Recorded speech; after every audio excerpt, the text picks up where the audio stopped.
सत्य क्या है और हमें क्या करना है, थोड़ा सा मान लो शरीर में दृष्टा ही ना हो तो देह कैसे दिखेगा?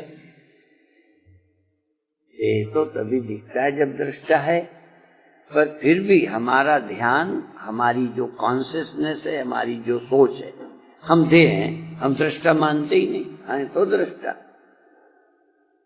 दृष्टा होते हुए दृष्टा नहीं मानते। पर नहीं मानने का मतलब ये नहीं है कि दृष्टा है ही नहीं, नहीं होता तो देह दिख कैसे रहा? इसी तरह स्वप्न में आप हैं और स्वप्न के अंत के बाद बचते हैं, भले आपका ध्यान जाए नहीं जाए, और आप नहीं मानते कि स्वप्न में भी हम जागे हैं, क्योंकि सबने सिखाया। आजकल वो टीवी में भी एक लाइन आती है, मैं भूल जाता हूँ, स्मृति कमजोर है, उसमें एक लाइन आती है कि लोग समझते हैं कि बिना नींद के स्वप्न नहीं आता, और वो ये कहते हैं कि बिना नींद के स्वप्न दिखाएंगे। ठीक है, तो खैर उनका अपना है, पिक्चर वालों की दुनिया अलग है, उनका अपना प्रचार का ढंग है।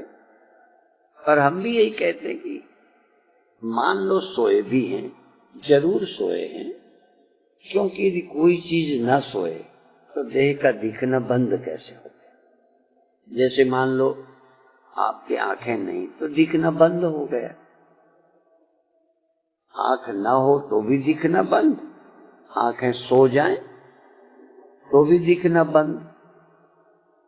लेकिन अब हमारा दूसरा तर्क है कि यदि दिखना बंद है तो नहीं दिखता।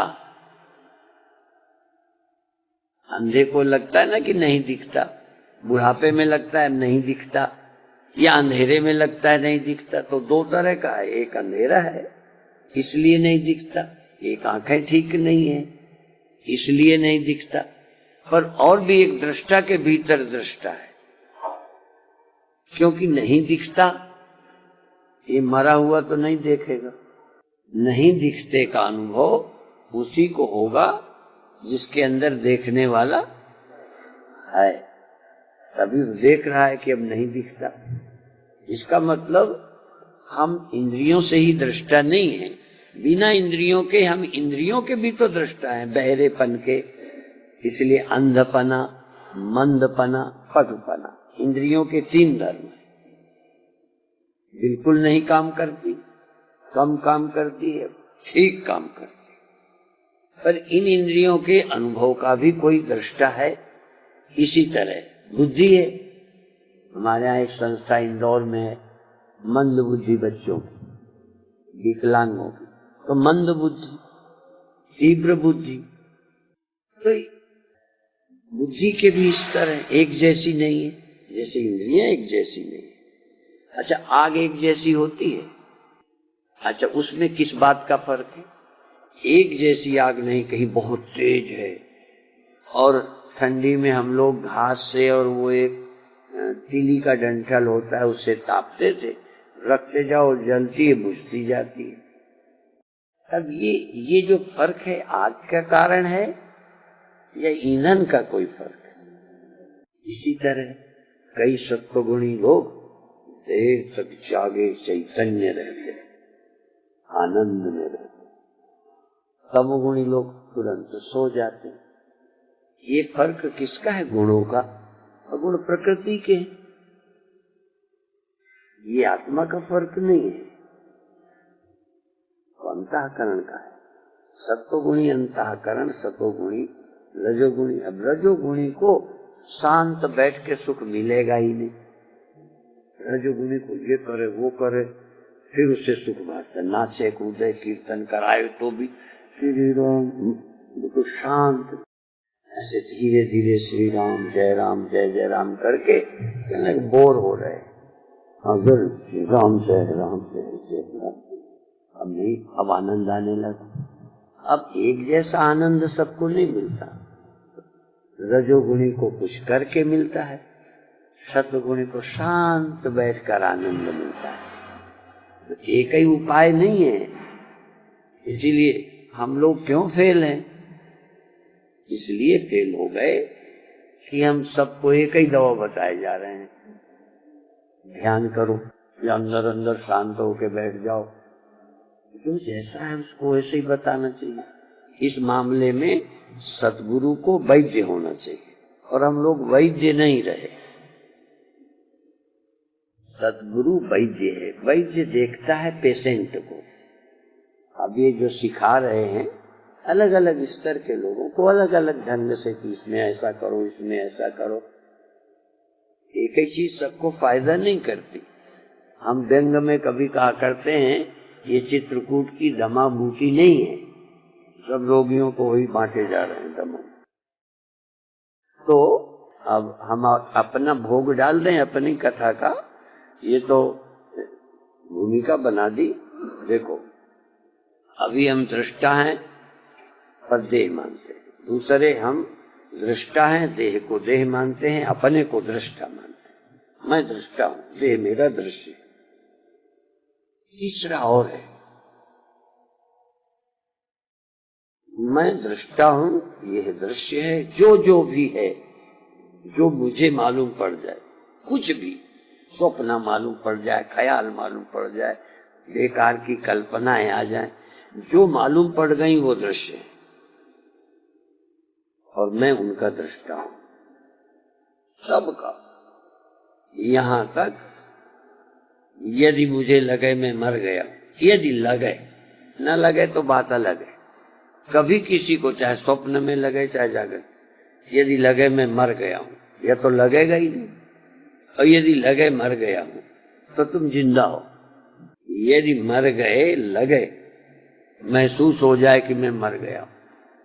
इसलिए मरे का दुख सबने सुना है, मर के तो देखा ही नहीं आप। एक बार मर के देख लो, सही बात है, तो मरने का भ्रम टूट जाए। मरे ही नहीं, हम तो देखते रहते। इसलिए कई ध्यान वाले यही साधना बताते हैं। तो एक उपाय, दृश्य को दृश्य रहने दो, कोई भी दृश्य हो तुम दृष्टा रहो।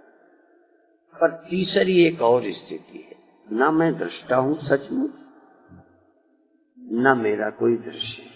अब ये कैसे बताएं? क्योंकि दृष्टा भी सदा क्यों नहीं रहता। जो सत्व गुण के कारण, बुद्धि के कारण दृष्टा है, ये तो प्रकृति की है।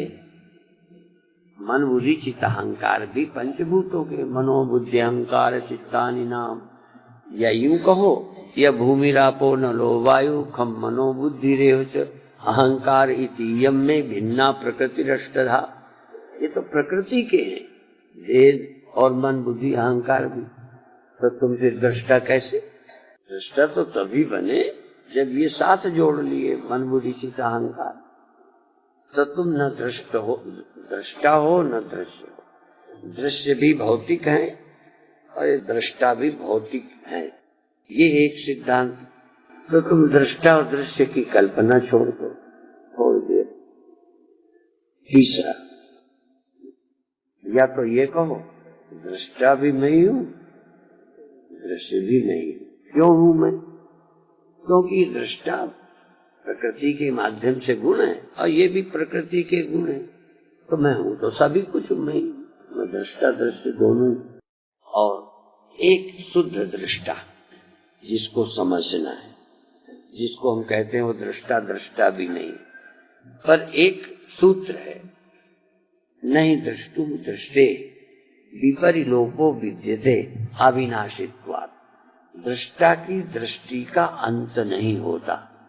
दृष्टा कभी भी दृष्टा न रहे ऐसा नहीं होता। पर क्यों? अविनाशी है वो तो। अविनाशी कैसे नाश हो जाएगा? लेकिन जब हम नेत्र से अपने को देखने वाला मानते हैं, नेत्र के द्वारा, अंधा भी यदि माने में देखने वाला हूं तो अंधा ही नहीं। पर जब हम नेत्र के कारण देखने वाले बनते हैं तो नेत्र के अभाव में हम नहीं देखने वाले मान बैठे। तो जब अंतःकरण के माध्यम से दृष्टा मानते हैं तब लगता है दृष्टा एक समान नहीं रहता, दृष्टा सदा नहीं रहता। और ऋषि कहते हैं, उपनिषद क्या कहते हैं, दृष्टा का अंत होता ही नहीं। और हमारे गुरुदेव एक कीर्तन की लाइन बोलते थे, दृष्टा दर्शन दृश्य ये कीनो जहां हैरान, सोई शुद्ध स्वरूप तू ले आत्म को जान। आत्मा क्या है? जहां दृष्टा भी नहीं है, दर्शन भी नहीं है, दृश्य भी नहीं, वहां भी तुम हो। ये जिस दिन अनुभव कर लोगे, जहां दृष्टा नहीं, तब रहना न रहना, ऐसा रहना वैसा रहना, ये गया सब। ये तो सब प्रकृति के कार्य हैं, होते रहते हैं। तुम इस प्रकृति के आश्रय हो, अधिष्ठान हो, सर्वाश्रय हो। तो आत्मा को जानना जनाना ऐसा लंबा नहीं है। यही जान लो कि मैं सब प्रतीतियों का मांडुक्य में एक श्लोक में आता है, आत्मा प्रत्ययसारम, माने सभी जो मुझ में प्रतीत होती है इनमें मेरी प्रतीति है। किसी प्रतीति के एक दूसरा मंत्र भी है, प्रतिबोध विदितम। कुछ भी जाना जाएगा, कुछ भी यदि तुमसे जाना गया कुछ, तो तुम नहीं होगे। क्या ऐसा समझते? यही समझते। प्रतिबोध विदितम आत्म प्रत्यय सारम। आत्म प्रत्यय मेरे को अपने होने के साथ ही कोई प्रतीति होती है। कुछ उपनिषदों में कहा है अपने भाषे बिना। जैसे किसी भी व्यक्ति को बुला के, जैसे हम गांठ कह देते, हम जरूर उदाहरण बदल देंगे, एक सकोरा ले आए या एक बर्तन कोई मिट्टी का, और किसी से पूछे ये क्या है, बर्तन को किसी आदमी से पूछ लें, जाने अनजाने, ये क्या है, तो कहेंगे फला चीज है। कोई मिट्टी नहीं कहेगा। और आप लोगों को ये भी लगता है कि वो क्या इतना बुद्धू है, नहीं कहा तो क्या हुआ, जानता तो है, ठीक है। पर फिर भी जब वो उसे बर्तन कहता है तो बिना मिट्टी के बर्तन तो हो ही नहीं सकता। तो वहां तो चलो आसान है। ऐसे कोई प्रतीति, अब इसके विषय में उदाहरण स्वप्न के अलावा हमें कोई अभी सच्चा लगा नहीं। स्वप्न में मेरी मृत्यु हो गई, तभी कहता हूं हे भगवान, सबकी स्वप्न में तो मृत्यु हो जाए। क्यों हो जाए? एक अनुभव करने का। क्योंकि स्वप्न में मृत्यु हुई, चाहे स्वप्न में हो चाहे जागृत में, जब मृत्यु हुई और मुझे लगा कि मैं मर गया, तो ये क्यों दिमाग काम नहीं करता कि मैं जिंदा हूं? प्रश्न है ये, पूछो अपने आप से कि मर गया जब मैं, अब मुझे लग गया कि मैं मर गया, तो इस मर जाने की अनुभूति प्रतीति मुझे हो रही है, तो बिना मेरे हुए हो रही है। इससे ज्यादा झूठा कुछ अनुभव हो सकता है? सबसे झूठा विश्व में कोई अनुभव है तो अपने मरने का अनुभव आप हो जाए। इतना झूठ है, फिर भी झूठ नहीं लगता स्वप्न में। तो जैसे जागने पर बुद्धि ठीक काम करती, ऐसे ही आम लोग मोह निशा में सोए हुए अपना मरना, जन्म, फला माता, ये देख रहे हैं, सब देख रहे हैं। मोह निशा सब देख ही स्वप्न अनेक प्रकार, यही जग जामिनी जागही जोगी, परमार्थी प्रपंच की योगी। उन लोगों को क्या करना बाकी है? मुझमें सब हो रहा है, मुझमें सब है, मुझमें ही इन सब का अंत हो जाता है। ये अनुभव कहते नारायण को हुआ था। फिर वही भागवत सुनाई, दूसरों को हो गया, और वो अनुभव आज भी हो सकता है कि मैं, मुझसे ये सब हो रहा है, मुझ में सब है, मुझ में ही ये सब का लय हो जाता है। मैं कभी हुआ ही नहीं हूं, मैं सदा था, हूं और रहूंगा। ऐसा जिसको पता चल जाए वो नारायण नहीं है तो कौन है? ये कथा नारायण ने सुनाई थी ना पहले,